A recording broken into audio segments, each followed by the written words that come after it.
ಪರಂ ಶಾಂತಿ Kannada YouTube channel ಪರಂ ಶಾಂತಿ ಬೇಹದ್ ಜ್ಞಾನಕ್ಕೆ ಸ್ವಾಗತ.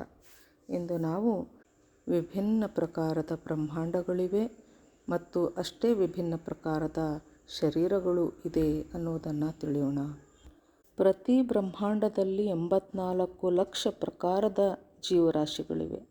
ಎಷ್ಟು ಜೀವರಾಶಿಗಳಿವೆಯೋ ಅಷ್ಟು ಪ್ರಕಾರದ ಭಿನ್ನ ಭಿನ್ನ ಶರೀರಗಳು ಸಹ ಇರುತ್ತವೆ. ಪ್ರಶ್ನೆ ಎಂದರೆ, ಇಷ್ಟೊಂದು ಪ್ರಕಾರದ ಶರೀರದಲ್ಲಿ ಯಾವ ಶರೀರ ಉತ್ತಮ ಶರೀರ ಎಂಬುದು. ಬಹುಶಃ ಈ ಪ್ರಶ್ನೆಗೆ ಉತ್ತರ ಯಾರ ಬಳಿಯೂ ಇಲ್ಲ ಅನಿಸುತ್ತದೆ. ಜೀವಗಳು, ಆತ್ಮಗಳು, ಜೀವಾತ್ಮಗಳು ಇವೆಲ್ಲವೂ ಸಮಯ ಮತ್ತು ಸ್ಪೇಸ್ ಇದರೊಂದಿಗೆ ಜೋಡಿಸಲ್ಪಟ್ಟಿದೆ ಎಂದು ಬೇಹದ್ನ ಜ್ಞಾನದಲ್ಲಿ ಬಾಪೂಜಿಯವರು ತಿಳಿಸ್ತಾರೆ. ಸಮಯ ಕಳೆದಂತೆಲ್ಲ ಶರೀರವೂ ಸಹ ಬದಲಾಗುತ್ತಾ ಹೋಗುತ್ತದೆ.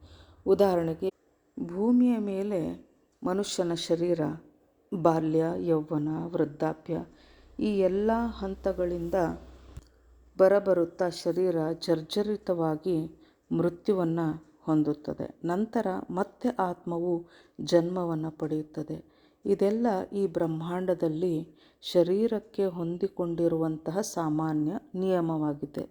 ಪ್ರಾಣವನ್ನು ಬಿಟ್ಟ ಮೇಲೆ ಇಲ್ಲಿಂದ ಆತ್ಮ ಮೇಲಿನ ಆಯಾಮಗಳಿಗೆ ಹೋದಾಗ ಅಲ್ಲಿನ ಸತ್ಯ, ಅಲ್ಲಿನ ನಿಯಮ ತಿಳಿಯುವುದು ಆತ್ಮಗಳಿಗೆ ಅಸಂಭವವಾಗುತ್ತದೆ. ಕಾರಣ, ಮೃತ್ಯುಲೋಕದಲ್ಲಿನ ಮಾನವ ಇದನ್ನೆಲ್ಲ ತಿಳಿದುಕೊಳ್ಳಲು ಇನ್ನೂ ಕೂಡ ಸಶಕ್ತನಾಗಿಲ್ಲ. ಮನುಷ್ಯನ ಆತ್ಮಶಕ್ತಿ ವಿಕಾಸ ಹೊಂದಿಲ್ಲ.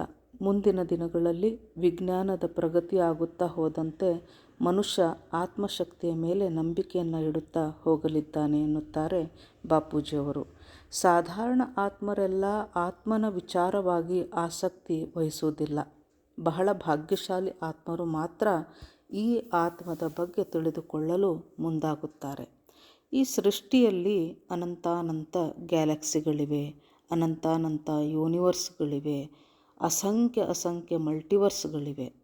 ಈ ಎಲ್ಲದರ ಬಗ್ಗೆ ತಿಳಿಯುವುದು ಬಹಳವೇ ಕಷ್ಟ. ಈಗ ಮನುಷ್ಯನು ತಿಳಿದಿರುವುದು ಸಮುದ್ರದ ಒಂದು ಹನಿಗೆ ಸಮಾನವಾಗಿದೆ. ಬೇಹದ್ನ ಜಗತ್ತಿಗೆ ಅಂತ್ಯವೇ ಇಲ್ಲ. ಅದು ಅತ್ಯಂತ ವಿಶಾಲವಾದಂತಹ, ಅಂತ್ಯವೇ ಇಲ್ಲದಂತಹ ಜಗತ್ತು. ಬೇಹದ್ ಎಂದರೆ ಅಂತ್ಯವೇ ಇಲ್ಲದ ಜಗತ್ತು. ಮನುಷ್ಯನ ಬುದ್ಧಿಗೆ ನಿಲುಕದ ಮಾತು. ಕಾರಣ, ಮನುಷ್ಯನ ಬುದ್ಧಿ, ಮನಸ್ಸು, ಸಂಸ್ಕಾರಗಳೆಲ್ಲವೂ ಮಾಯೆಯಲ್ಲಿ ಬಂದಿಯಾಗಿವೆ. ಹಾಗೂ ಈ ಬೇಹದ್ನ ಜಗತ್ತು ಪರಮ ಲೈಟ್, ಪರಮ ತತ್ವಗಳಿಂದ ರಚನೆಯಾಗಿದ್ದು ಅದು ಮಾಯೆಯಿಂದ ಆಚೆ ಇದೆ.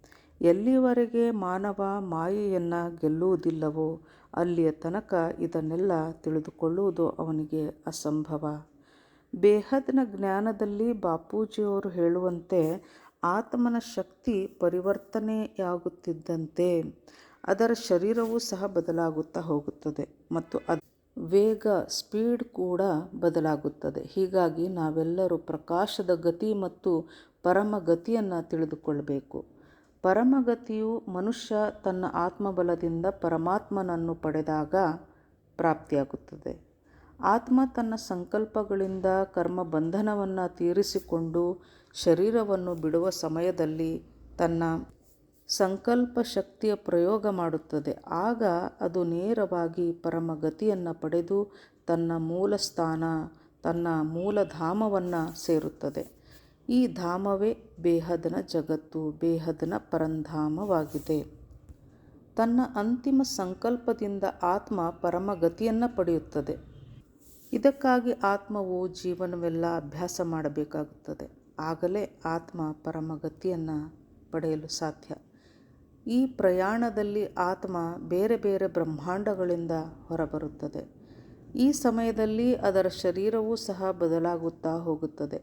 ಬಾಪೂಜಿಯವರು ತಮ್ಮ ವಿಡಿಯೋ ಜರ್ನಿ ಆಫ್ ಸೋಲ್ನಲ್ಲಿ ಇದರ ಬಗ್ಗೆ ಬಹಳ ವಿಸ್ತಾರವಾಗಿ ತಿಳಿಸಿಕೊಟ್ಟಿದ್ದಾರೆ. ಆತ್ಮ ಊರ್ಧ್ವಗತಿ ಮತ್ತು ಅಧೋಗತಿಯಲ್ಲಿ ತನ್ನ ಶರೀರವನ್ನು ಬದಲಾಯಿಸುತ್ತಲೇ ಇರುತ್ತದೆ.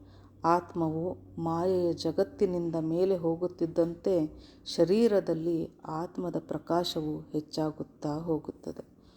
ಆತ್ಮವು ಬೇರೆ ಬೇರೆ ಪೀಳಿ ಅಥವಾ ಆಯಾಮಗಳಿಗೆ ಅಥವಾ ಬೇರೆ ಬೇರೆ ಕಲಾ ಅಥವಾ ಪವರ್ನ ಜಗತ್ತಿಗೆ ತಲುಪುತ್ತಿದ್ದಂತೆ ಅದರ ಶರೀರವೂ ಸಹ ಅಲ್ಲಿಯ